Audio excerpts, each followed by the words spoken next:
Hey YNR fans! Waving hand, welcome to YNR Trends, your go-to spot for the juiciest young and the restless updates, shocking spoilers, and all the drama you can't stop talking about. From surprise returns to scandalous twists, we break it all down for you, every day. So grab your coffee, hit that subscribe button, and let's dive right into Genoa City's hottest gossip.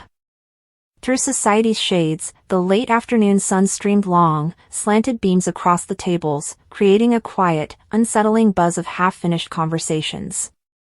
With his jaw clenched and his gaze tracking every face in the room, Holden leaned against the bar and nursed a drink that had warmed up hours earlier. He wasn't here to socialize. He wasn't seeking solace here. The reality he had been suppressing for so long was the only thing sharper than the quiet in his head, and the weight pushing down on his chest refused to be contained, which is why he was here. The bartender was startled as his hand finally banged on the counter as he saw the one person he couldn't ignore. He straightened, set his shoulders, and marched across the floor like a man with nothing left to lose. Sitting by himself at a corner table, Kane Ashby glanced up just in time to see the storm rushing in his direction. Holden could tell by the tension in his body that this would not be a friendly conversation or a lighthearted update. Kane put his glass down and began to brace himself. Now what? He muttered something under his breath, but it wasn't as powerful as he had hoped. He was never prepared for whatever Holden may throw at him. Don't you believe that you can continue to play everyone? As he got to the table, Holden's voice broke like a whip. Forks hovered in midair, talk slowed, and heads turned from other diners nearby. Kane made a fake laugh, trying to wave him off, but Holden slapped his palm into the table so hard the silverware shook. Kane, you have no right to sneer at me. Not after all I've learned. The ensuing hush was oppressive. Kane leaned back, his gaze narrowing, his neck tightening. In order to determine whether Holden actually possessed the ammunition to blow everything apart or whether this was just another one of his careless bluffs, he attempted to measure him. Holden wasn't blinking, though. His harsh, straight gaze went deeper than Kane was prepared to acknowledge. What precisely do you believe you know? With a heavier accent now, Kane asked cautiously, showing the nervousness that was starting to creep up his spine. Holden lowered his voice to a low growl as he leaned closer. You've been lying, and I know it. To half this town, to Devon, to Lily. If they haven't already, someone will eventually suffer harm as a result of your covert schemes. Kane's heartbeat quickened. All of his decisions and secrets, which had been made in secrecy, suddenly felt like a cage about to burst against his rib cage. The room felt too tiny to breathe in because of Holden's conviction, even if he wanted to deny it and dismiss it as unfounded paranoia. A recognizable voice interrupted Kane before he could muster his defense. What's happening? Never one to miss a moment, Phyllis Summers jumped in as if she had been waiting for the right moment to make her appearance. As she walked toward the table, her heels clicked forcefully on the floor and her red hair glittered in the dim light. A reckless curiosity that always hinted at trouble flickered in her eyes. You're nearly yelling down the walls, Holden. Would you mind telling me? Kane stiffened instantly. Phyllis was the last person he needed in the midst of this. She had an unrivaled ability to incite havoc, and she didn't let go once she detected blood in the water. Stay out of it, Phyllis, Kane advised, his voice harsh. However, Phyllis just flashed that cunning smile that let everyone in Genoa City know she was always one step ahead. Oh, hurry up, Kane. I have a right to know whether there is dirt to be spilled. Besides, it appears that Holden has you cornered, and I'd really hate to watch you writhe without anyone watching, she said, tilting her head and glancing between the two men. The jab struck, and Kane's jaw clenched. Holden smirked, heartened by the backup, though he hadn't exactly asked for it. You see, Kane has been hiding things, Phyllis. Dangerous ones. The kind of things that, if discovered, may ruin many lives. The audience was now completely engrossed in the drama playing out in front of them as gasps came from tables close. With the chair fiercely scraping back, Kane leaped to his feet. He gazed at Holden, his eyes burning, then swung abruptly to Phyllis. "Remain out of it," I said. "You're toying with things you don't know about." Phyllis arched a brow, unshaken by his fury. "Calm down, Kane. You're behaving as though you're carrying a bomb. Perhaps you should start talking before someone else does it for you if it's that awful." Eyes and ears were riveted to every word as the room hummed with suspense. Satisfied that he had hit a chord, Holden leaned back a little, but his eyes remained fixed. Kane's chest rose and fell with frantic breaths, his fists clutching at his sides. Before they went any more, he wanted to shout, to strike out, to pull them both into stillness. However, it was too late. The world was watching, waiting, and hungry for the truth that he had worked so hard to conceal when the charge was made and Phyllis fell for it. Kane's jaw tightened as if he were gnawing on the words he wanted to speak but was unable to release.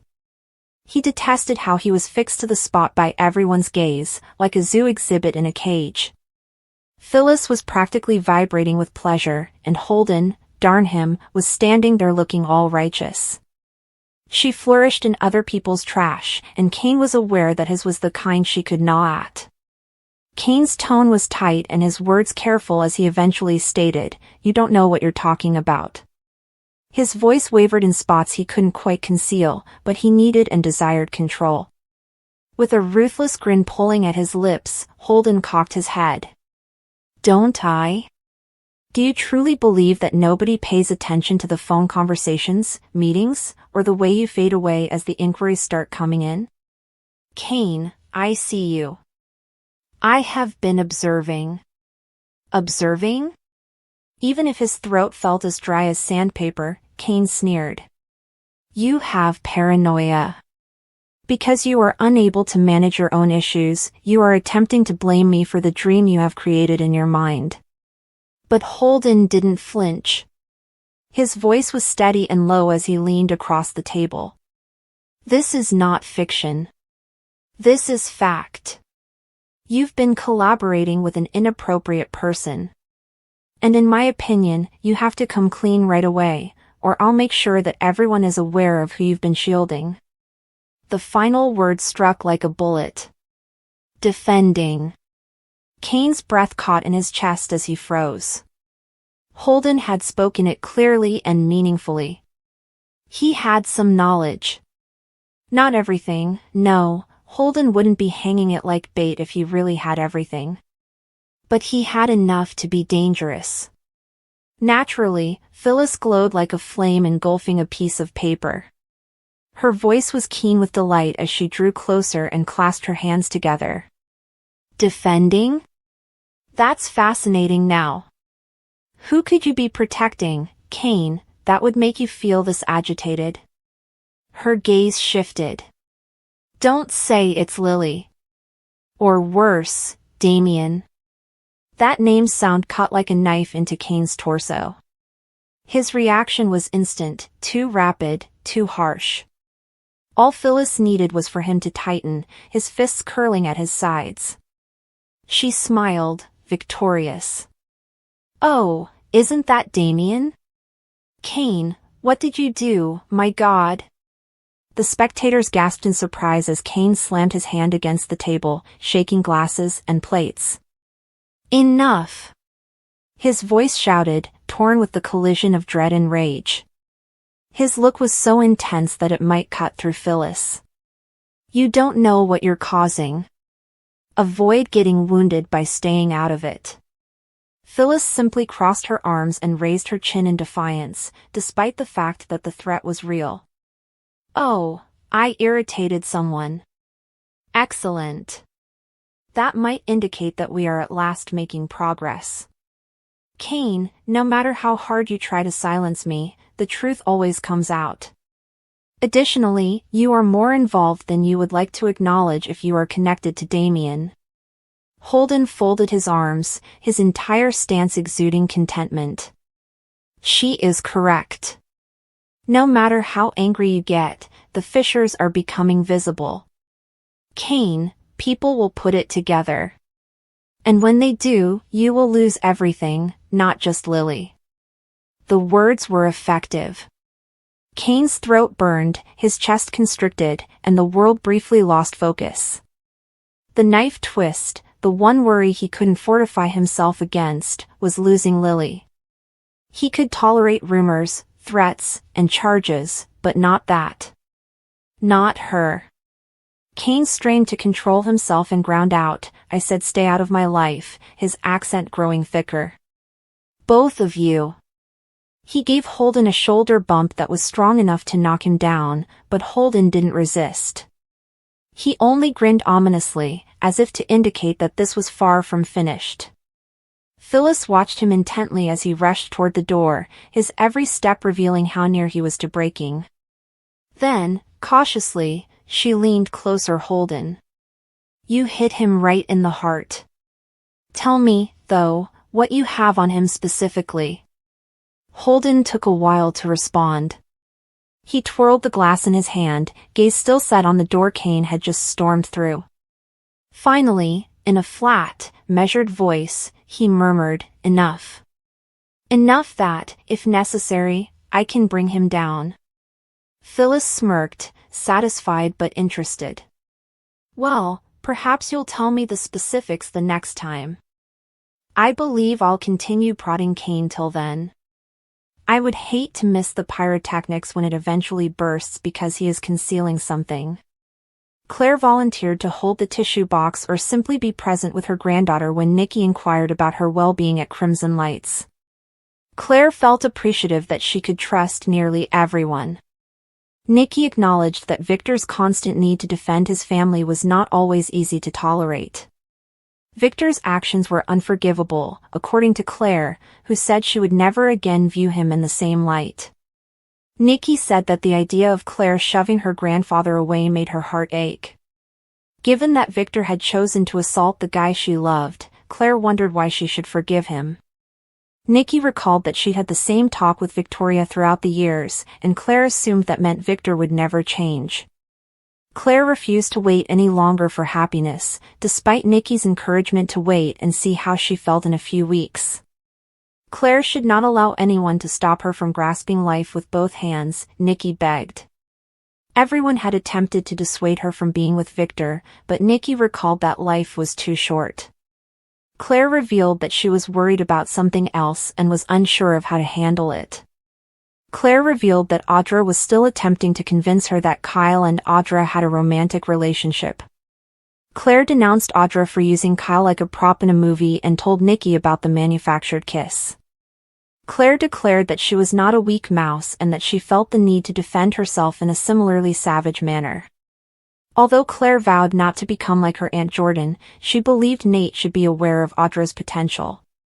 Nate needed time to mourn the death of his sibling, Nikki clucked.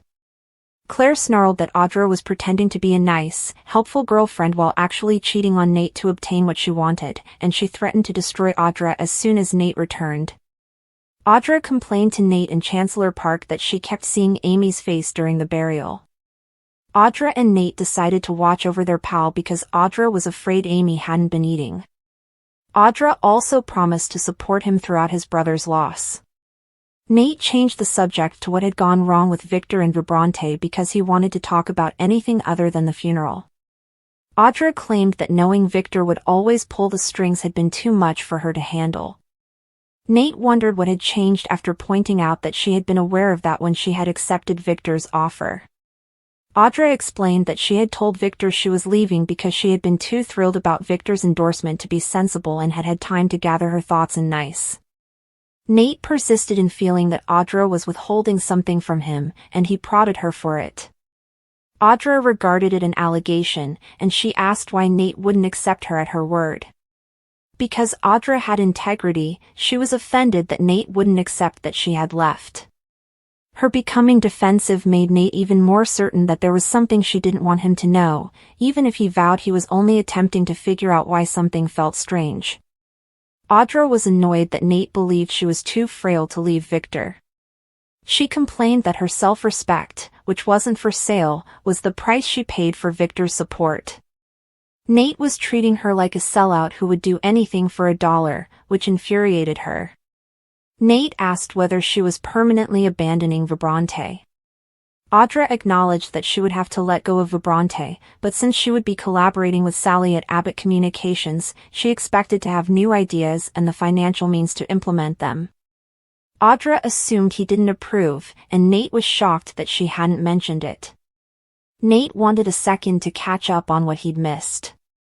In comparison to what he and Amy were going through, Audra thought her business affairs were trivial. Although Nate agreed with her choice, he was still certain that there was more to it, and he wasn't pleased that she had kept it from him. Lily encouraged Kane to accept her offer on the train as their children were aware that he had misled them about his life as Dumas. Kane maintained that he prioritized being a father and that his career was only one part of his life. Lily insisted that if he abandoned any plans he had in Genoa City, she would assist in explaining everything.